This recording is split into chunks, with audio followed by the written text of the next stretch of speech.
বন্ধুরা, birth certificate online correction কিভাবে করবেন আজকের ভিডিওতে আপনাদের জানাবো। সঙ্গে অফলাইন প্রসেস কেমনভাবে করবেন সেটাও জানাবো, এবং কোন কোন ডকুমেন্টস লাগবে, এফিডেভিট কোথা থেকে বানাবেন, কত টাকা কী খরচা, পুরোটাই সম্পূর্ণ তথ্য দেবো এই ভিডিওতে। তো ভিডিও স্কিপ না করে সম্পূর্ণ ভিডিও দেখুন, তাহলে পুরো প্রসেস বুঝতে পারবেন এবং জানতে পারবেন। তো বন্ধুরা, যদি নতুন হয়ে থাকেন তো আমাদের চ্যানেলকে লাইক, শেয়ার এবং সাবস্ক্রাইব নিশ্চয়ই করবেন এরকম ইনফরমেশান ভিডিও পাওয়ার জন্য। আর এই প্রবলেম যার আছে তাকে শেয়ার করে তারও হেল্প করতে পারেন আপনি। তো দেখতে পারেন পুরনো বার্থ সার্টিফিকেট থেকে নতুন ডিজিটাল বার্থ সার্টিফিকেট বানিয়েছি, যেটা গুগল থেকে ডাউনলোড করেছি। এই 7 দিন মতন হলো। এটাতে আমার নাম সম্পূর্ণভাবে ভুল ছিল, তারপর ওটাকে সংশোধন করে এখন নতুন এই ডিজিটালটা বার করেছি। তার সঙ্গে পুরোনোটাও আপনাদের দেখাচ্ছি। পুরনো হাতে লেখা যেটা গ্রাম পঞ্চায়েত থেকে করে দিয়েছিল, গ্রামের দিকে যেটা চলতো বলতে গেলে, আমাদের এইটা ছিল আমার আগের যে বার্থ সার্টিফিকেট। দেখুন এরকম হাতে লেখা ছিল, এটা নেই চালাতে হতো। এখন বর্তমানে আমার নাম এটাই ভুল ছিল, তো এই ভুল সংশোধন করে আমি ওই ডিজিটাল কপিটা বার করেছি। তা এটা করার জন্য ফার্স্টে চলে আসবেন গুগল ক্রোমে বা আপনার যে ওয়েবসাইট আছে ওখানে এসে সার্চ মারবেন জন্ম মৃত্যুর তথ্য ওয়েবসাইট বা গভর্নমেন্ট জিওভি লিখলেই চলে আসবে। নাহলে আমি নিচে লিঙ্ক দিয়ে দিচ্ছি, যদি ওখানে যেতে না পারেন ওই লিঙ্কে ক্লিক করে ডাইরেক্ট চলে আসতে পারবেন জন্মমৃত্যু তথ্য .com। তো ওখানে আসার পর ফার্স্ট ইন্টারফেস এমন আসবে। তো ফার্স্ট যে 3 ডট ওখানে ক্লিক করবেন।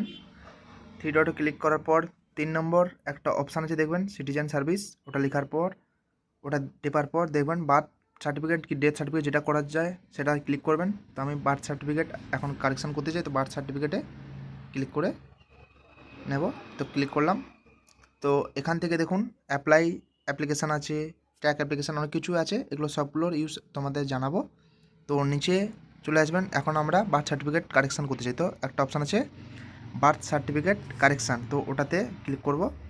ক্লিক করার পর এখানে দেখবেন একটা সার্টিফিকেট নাম্বার দিতে বলবেন, সার্টিফিকেট নাম্বার দিতে বলবে। তো সার্টিফিকেট নাম্বার কোথায় পাবেন? নিজের বার্থ সার্টিফিকেটের এই সাইডে দেখবেন সার্টিফিকেট নাম্বার বলে এরকম টাইপের আসবে, ওটা দিয়ে গেট ওটিপিতে ক্লিক করবেন। তো আমি করে নিই, তারপর দেখাচ্ছি। তো দেখুন ফার্স্ট সার্টিফিকেট নাম্বার দেওয়ার পর গেট সেন্ড ওটিপিতে ক্লিক করার পর একটা ওটিপি আসবে। ওটিপি যেটা থেকে আপনার বার্থ সার্টিফিকেট রেজিস্ট্রেশন করা ছিল, মানে অ্যাপ্লাই করা হয়েছিল, ওই নাম্বারেই ওটিপি আসবে। ওই নাম্বারটা আপনার দরকার, তবেই আপনি অনলাইন প্রসেস করতে পারবেন। না হলে আপনাদের যদি গ্রাম পঞ্চায়েত থেকে করা হয় তো ওখানে যেতে হবে, বা হসপিটাল থেকে যদি করা হয় ওখানে না গিয়ে, বা যেখান থেকে করা হয় ওখানে যেতে হবে যদি ওই নাম্বার না থাকে। তো ফার্স্ট ওটা করার পর দেখুন আমার মোবাইলে ওটিপি এসছে, তো আমি ওটিপি দিয়ে সাবমিট ওটিপিতে ক্লিক করার পর আমার নাম দিয়ে দিয়েছে, আমার যে নাম সেই বার্থ সার্টিফিকেট দিয়ে দিয়েছে। তো আমি এখন এটাকে ঠিক করতে চাই, অ্যাপ্লাই বলে একটা অপশান আছে, ওটাতে ক্লিক করব। অ্যাপ্লাইতে ক্লিক করার পর দেখুন ফার্স্ট এটা ইন্টারফেস আসছে। এখানেই আপনাদের মেন কাজ এখানেই। এটাতেই করতে হবে কি সেটা বলি। দেখুন প্রথম নিচে থেকে দেখে দিলাম কি করতে হবে। তো যা যা ঠিক করতে চান এখানে সম্পূর্ণ ঠিকঠাক ফিল আপ করে নেবেন, না হলে এখানে ভুল হলে আপনার ঠিকঠাক অ্যাপ্লাই না হলে আপনার সার্টিফিকেট অনলাইনে ডাউনলোড করতে পারবেন না। তো এটাতে খুব ভালোভাবে মনোযোগ দিয়ে করবেন। তো ফার্স্ট নিজের নাম, মিডল নেম, লাস্ট নেম তিনটাই দেবে। তো তোমার যদি মিডল নেম না থাকে তাহলে দেওয়ার দরকার নেই, আর যদি নিজের মিডল নেম দেওয়ার থাকে দেবে। ফার্স্টে দেখে দিই, এটা এমনি ক্লিক করলে প্রথমে হবে না, প্রথমে ডটে ক্লিক করতে হবে, ব্লু টিক, ওখানে রাইট চেক করতে হবে, তবেই আপনি এখানে করতে পারবেন। তো প্রথমে যদি নাম ঠিক করতে চান তো নাম যেটাই স্পেলিং বা যা ঠিক করতে চান সেই নাম দেবেন। যদি মিডল নেম নতুন করে অ্যাড করতে চান তাহলে মিডল নেম দেবেন, যদি না দেবেন না ছেড়ে দেবেন। লাস্ট নেম মানে যেটা আপনার পদবি, সেই পদবি যাই দিতে চান, মানে যেটা বাবার আছে সেটাই দিতে হবে, অন্যটা দিলে তো নিশ্চয়ই হবে না। তারপর নিচে মেন কাজ এখানে কি আপনাকে এফিডেভিট দিতে হবে। কি এফিডেভিট? যে হ্যাঁ আপনার নাম যেটা সংশোধন করতে চান, যেটা পুরনো নাম আছে ওইটা সম্পূর্ণ তথ্যে যে নতুন নাম আপনি দিতে চান সেইটার বেসিসে একটা এফিডেভিট আপনাকে উকিল স্যারকে ধরতে হবে, ওনাকে বলে যে আমার একটা এফিডেভিট লাগবে, এফিডেভিট করে দিন স্যার। তো এফিডেভিট বানিয়ে এখানে এফিডেভিটটা ফিল আপ করে দেবেন। এফিডেভিট এই টাইপের থাকবে আমি যেমন বানিয়েছিলাম, দিয়ে এফিডেভিটটাকে 250 কেবির মধ্যে করেন এখানে আপলোড করে দেবেন। তো নেক্সট নিচে দেখুন এক অপশান আছে, দেখুন একটু নিচে চলে আসবেন, মেল ফিমেল যা দেওয়ার, আপনার ডেট অফ বার্থ যদি ভুল থাকে সেটাও সংশোধন করতে পারবেন, রেজিস্ট্রেশন ডেট থাকবে ওটা কিছু করবেন না, ঠিক আছে। তো তারপরে দেখুন ডেট অফ বার্থ তো বললাম যেটা, তারপরে রেজিস্ট্রেশন নাম্বার, ওটাতে মানে আপনি এটা যে অ্যাপ্লাই করেছিল আপনার যেখান থেকেই, সেখানে রেজিস্ট্রেশন নম্বর থাকবে। তারপরে নেক্সট অ্যাড্রেস যদি কিছু ফিল আপ মানে নতুন করে করতে চান, নতুন অ্যাড্রেস চেঞ্জ করতে চান বা পিনকোড চেঞ্জ করতে চান, সেটাও করতে পারেন। তো এখানে যেরকম পিনকোড সিস্টেম আছে, অ্যাড্রেস সিস্টেম, আপনার যদি গ্রামে, যেরকম আমার গ্রামের বাড়ি, আমার কোনো ল্যান্ডলাইন মানে অ্যাড্রেস লাইন টাইন কিছু থাকে না, আমরা শুধু মানে ভূপতিনগর যেটাই হোক সেটাই দিতে হয়, ওটাই দেব। তো পিনকোডটা দিয়ে দিলেই আমাদের যা যা ডকুমেন্টস হয় সেটাই করে নিই। তারপর নিচে অপশান, যদি আপনাদের মানে বার্থ সার্টিফিকেটে মায়ের নাম ভুল থাকে বা মায়ের পদবি যদি ভুল থাকে, সেটাও চেঞ্জ করতে পারবেন। এবং মায়ের ডকুমেন্ট লাগবে, কি ডকুমেন্ট? আধার কার্ড বা এখন আমাদের গ্রামে যেটা চলে খাদ্যসাথী কার্ড, যদি সেটা থাকে, যে কোনো একটা কার্ড, সেই ডকুমেন্টসের একটা মানে পিডিএফ বানাতে হবে। পিডিএফটা হতে হবে নিশ্চয়ই 250 কেবির মধ্যে, মানে 250 কেবির নিচে পিডিএফ হলে তবেই এখানে আপলোড করতে পারবেন, না হলে না। ওটা এখানে সাবমিট করে দেবে চুজ ফাইল করে, মানে এইখানে চুজ ফাইল মানে ছোট্ট কমপ্রেস করে যায় ইমেজ, ওটাকে করে এখানে আপলোড করবে। যদি না পারেন তো আমার চ্যানেলে ভিডিও দেওয়া আছে কেমন কমপ্রেস করবেন যে কোনো ইমেজকে, ঠিক আছে? তো যেভাবে দেখাচ্ছি সেভাবেই করবেন। যেমন এরপর নিচে আসলাম, এবার যদি বাবার নামও যদি কোনো সংশোধন বা মিডল নেম কিছু যদি সংশোধন করতে চান, সেটাও করতে পারেন। করার পর সেম বাবারও আধার কার্ড বা যে কোনো একটা কপি তো লাগবে এখানে প্রুফ দেওয়ার জন্য, যে তার আইডি, সেই আইডি কার্ড ক্লিক করে আধার কার্ড দিতে চাইলে আধার কার্ডে একটা পিডিএফ বানিয়ে 250 কেবির মধ্যে করে ওটাকে এখানে আপলোড করবে। আর যদি আলাদা কোনো কার্ড দেয় সেটাকেও 250 কেবির মধ্যে করে আপলোড করবে। তারপর নিচে আসবে, যদি তোমার অ্যাড্রেস কোনো চেঞ্জ করা থাকে, অ্যাড্রেসও চেঞ্জ করতে পারবেন। নিচে অ্যাড্রেস সিস্টেম থাকবে, যা যা তোমার অ্যাড্রেস ডকুমেন্ট সেটাই নিজে দিয়ে ফিল আপ করে নেবেন। তো আমার যেরকম অ্যাড্রেস দেওয়া আছে, বিল্ডিং নম্বর, যেহেতু গ্রামের সাইডে কোনো বিল্ডিং নম্বর হয় না বা হাউস নম্বর হয় না, তো ওই সব আমরা দিয়ে ফিল আপ করে নিই, এমনি করেছি। যদি আপনাদের বিল্ডিং নম্বর টম্বর থেকে থাকে তো ওই সব দিয়ে ফিল আপ করে নেবেন। তারপর নিচে আসবেন, লোকেশান, অফিস, পিনকোড যেরকম থাকে আপনাদের যেটা পিনকোড ওটা দেবেন, স্টেট, রাজ্য টাজ্য যা যা থাকে ওই সব ফিল আপ করে নেবেন। তারপর নিচে আসবেন। আরেকটা কথা বন্ধুরা, যদি আপনাদের নতুন অ্যাড্রেস চেঞ্জ করেন তার জন্য একটা এফিডেভিট লাগবে, সেটা বলছি। তো একটু নিচে আসবেন, নিচে আসার পর আপনাদের অ্যাড্রেস যা যা ফিল আপ করার সব কিছু ফিল আপ করবেন।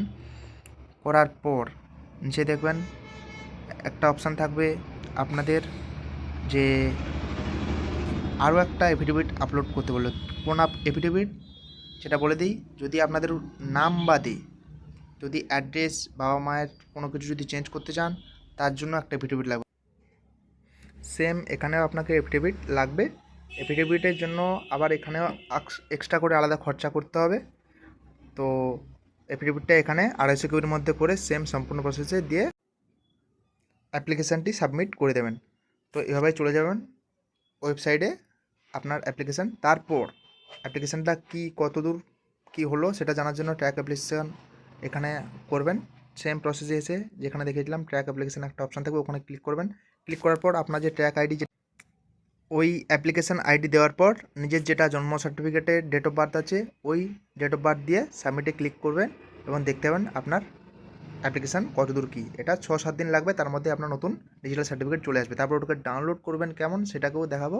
নতুন সার্টিফিকেটটা যখন অ্যাপ্লিকেশান কমপ্লিট হয়ে যাওয়ার পর 6-7 দিনের মাথায় এখানেই আসবেন, একটা নাম থাকবে ডাউনলোড অ্যাপ্লিকেশান। তো ওখানে ক্লিক করার পর নিজের সার্টিফিকেট নম্বর বা এই যে অ্যাকনোলেজমেন্ট নম্বর যেটা মেসেজে আসলো ওই নম্বরটা দিয়ে সার্চ মারবেন, তো নিজের আধার এইভাবে আপনার চলে আসবে কি বলে বার্থ সার্টিফিকেট। তো ওটাতে ক্লিক করলেই নিজের বার্থ সার্টিফিকেট তখন ডাউনলোড করতে পারবেন। তো দেখে দিই, এইভাবে সম্পূর্ণ প্রসেসে আসবেন এবং ডাউনলোড করতে পারবেন। তো এবার জানাই আপনাদের যে এবারে আপনারা যদি অনলাইন ছাড়া অফলাইন করতে চান, তার জন্য সিম্পল প্রসেস। আপনাদের যদি হসপিটাল বা যদি গ্রাম পঞ্চায়েত থেকে করা থাকে তো গ্রাম পঞ্চায়েতে যাবেন এবং বলবেন যে আমার জন্ম সার্টিফিকেট ঠিক করতে চাই, নাম ভুল আছে বা অ্যাড্রেস ভুল আছে ওটা ঠিক করতে চাই। তো ওনারা একটাই জিনিস চাইবে, কোর্ট এফিডেভিট। কোর্ট এফিডেভিট কি, যে উকিলকে ধরে আপনাকে একটা কোর্ট এফিডেভিট বানাতে হবে, বলতে হবে যে আমার এই নাম আছে, এই নাম চেঞ্জ হবে, এই সম্পূর্ণ ব্যক্তি আমি, তো আমার ওরা যা যা ডকুমেন্টস চাইবে ওই সব দিতে হবে। আধার কার্ড, ভোটার কার্ড অরিজিনাল চাইবে। ওটা দিলে ওরা কোড এফিডেভিট বানিয়ে দেবে। ওটার বানানোর জন্য ওরা 1000 থেকে 1200 টাকা খরচা নেবে এক একটা। তো ওই টাকা দিয়ে আপনাকে কোড এফিডেভিট বানাতে হবে। ওটা বানানোর পর আপনাকে সেম আবার আসতে হবে আপনাদের গ্রাম পঞ্চায়েতে। ওখানে এসে আপনাকে ওই কোড এফিডেভিটটা দিতে হবে। এই টাইপের কোড এফিডেভিট আসবে আমার যেভাবে এসেছিলো, সেম প্রসেস। ওটা ওখানে গ্রাম পঞ্চায়েতে আপনাদের দিতে হবে। দেওয়ার পর ওনারা নেওয়ার হাতে পাওয়ার সঙ্গে সঙ্গে, মানে একদম ফার্স্ট যাকে বলে, কোড এফিডেভিট পেলেই ওরা হাতে পেয়ে যায় যে হ্যাঁ এই সেম ব্যক্তি, তবেই ওরা আপনার যে বার্থ সার্টিফিকেটের নাম কারেকশান বা অ্যাড্রেস কারেকশান বা মায়ের নাম কারেকশান, বাবার নাম কারেকশান, যে কোনো কিছু যেটার জন্য অ্যাপ্লাই করেছিলেন যে ঠিক করতে চান, সেই বেসিসে ওরা ঠিক করে দিতে বাধ্য। তখন নতুন করে আপনার ডিজিটাল সার্টিফিকেট চলে আসবে। সেটা আপনি সম্পূর্ণভাবে এখানে যেরকম দেখালাম অনলাইনেও ডাউনলোড করতে পারবেন এবং অফলাইনে মনে হয় আপনাদের যেখান থেকে ইস্যু করা হয়েছে ওইখান থেকেই আপনাকে একটা অরিজিনাল কপি দেবে, যেটা হবে আপনার আসল বার্থ সার্টিফিকেট। আর ভিডিও যদি ভালো লেগে থাকে তো ভিডিওকে লাইক, চ্যানেলকে সাবস্ক্রাইব নিশ্চয়ই করবেন বন্ধুরা। এরকম ইনফরমেশান ভিডিও দেখার জন্য বেল আইকনও অন করে রাখবেন।